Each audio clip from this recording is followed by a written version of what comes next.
So you offer them a microfinance loan. Basically, we're talking about a loan product.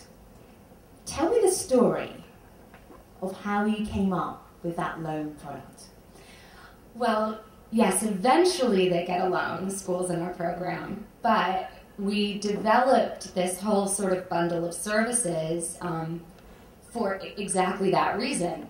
At first, we tried to give them a loan, but we learned quickly that you can't do that unless it's coupled with trainings. And the story sort of behind this is, as you were saying, the IDP Foundation is a family foundation, and I was in Ghana with my mother, who's the president of the foundation.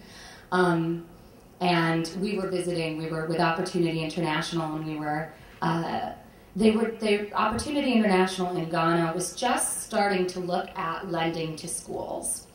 But they learned quickly that lending to this sort of demographic of schools that we're working with in Ghana they call them C or D or E or unrated schools, was very, very difficult. But they found it much easier to give small, medium enterprise loans to sort of A or B schools. Well-established, with a lot of capacity, secondary schools, much bigger. And to be honest, those schools didn't really need special programming. It was relatively easy for banks to lend to them. And so what's the issue with lending to a tiny school? Well, so that's going to cost nothing. Well, next to nothing. So the problem was we were saying, but wait a second, we're seeing all of these schools as we're visiting different kinds of schools. We're seeing these schools that don't look like these secondary schools, these big schools that you are able to lend to. What about these littler schools? So we were with a loan officer, and he took us into the Agbo Bloshi market, which is in the middle of Accra. It's, anyone that's been into a slum market knows what that looks like. And he introduced us to a loan client of his, Paulina. And Paulina had a yam business, and she was buying wholesale yams and selling them on.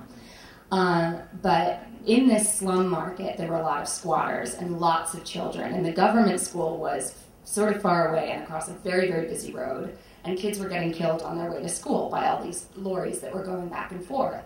So she started her own school, and it's one of these low-cost private schools in this terrifying ramshackle building. And by the time we met Paulina, her school had 400 students in it.